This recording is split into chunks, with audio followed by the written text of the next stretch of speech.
काल जो आपण जे क्वेरीचा कोड केला होता त्यामध्ये आपण एक डिव्हिजन टॅग बनवला होता ज्याची हाईट आणि विड्थ 100 पिक्सेल होती आणि त्याला आपण ॲनिमेट केलं.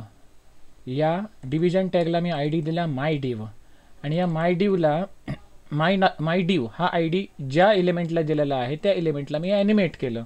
कसं केलं तर लेफ्ट साईडकडून 500 पिक्सेलने पुश केलं. त्याची हाईट 100 होती ती 200 पिक्सेल केली, विड्थ 100 होती ती 200 पिक्सेल केली आणि ओपॅसिटी म्हणजे त्याची ट्रान्सपरन्सी बाय डिफॉल्ट 1 असते, म्हणजे अजिबात ट्रान्सपरंट नाही. हां, तो काय केला 0 केला तर फुल ट्रान्सपरंट होणार, ती 0.3 ट्रान्सपरन्सी केली. तर याचा आउटपुट काल आपण एवढं आपल्याला दिसत होतं. इथे क्लिक केल्यानंतर काय होणार, हे असं होणार. हां, म्हणजे लेफ्टकडून तो 500 पिक्सेलने उजव्या बाजूला सरकला, हाईट त्याची 100 होती ती 200 झाली, विड्थ 100ची 200 झाली, ओपॅसिटी 0.3 झाली. मग आता जर मला कलर चेंज करायचा असेल तर मी इथे काय करणार, त्या डिव्हिजन टॅगचा बॅकग्राऊंड कलर मला चेंज करायचा असेल तर काय करणार, बॅकग्राऊंड कलर कोलन जो काही कलर मला पाहिजे तो बॅकग्राऊंड कलर काय पाहिजे मला, ब्ल्यू.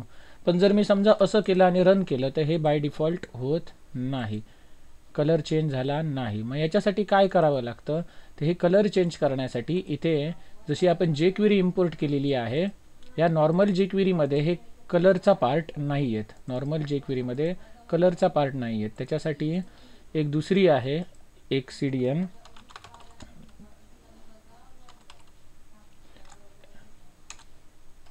हे बघा जे क्वेरी UI म्हणून ही लायब्ररी आहे. जे क्वेरी UI म्हणजे युजर इंटरफेस. ही फक्त आपल्याला इम्पोर्ट करावी लागेल, मग हे कलरचा कोडसुद्धा चालणार. डेमोमध्ये गेलो आणि ह्याच्यातलं कुठलं तरी एक एक्झाम्पल मी बघतो आणि त्याच्या सोर्स कोडमध्ये जातो. मग सोर्स कोडमध्ये बघा इथे त्यांनी काय केलेलं आहे, एक लिंक आहे, लिंक रिलेशन ही आहे ना, ही लिंक ही आपल्याला घ्यावी लागेल आणि ती एक स्क्रिप्ट टॅग आहे. ही आहे ती नॉर्मल जे क्वेरी, ही तर आपल्याजवळ ऑलरेडी आहे. तर आपल्याला ही UI वाली एक जे क्वेरी लागणार. फक्त या 2 लाईन कॉपी पेस्ट करायच्या आहेत, मग आपला कोड रन होणार, म्हणजेच कलरसुद्धा चेंज होणार.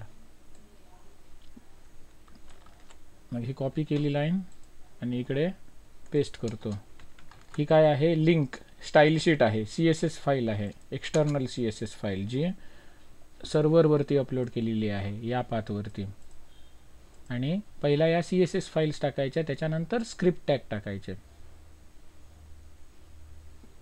UI वाला स्क्रिप्ट टॅग घेतला आणि जे क्वेरीच्या तो खाली टाकतो. फक्त मी काय केलं, या 2 लायब्ररीज इम्पोर्ट केल्या आणि हा प्रोग्राम रन करतो. आता जर मी इथे टॉगलला क्लिक केलं तर याचा कलर चेंज झाला, कळलं. नॉर्मल जी जे क्वेरी लायब्ररी आहे ही वाली ती सपोर्ट करत नाही कलर चेंजिंगला. मग त्याच्यासाठी या 2 ॲड कराव्या लागतात.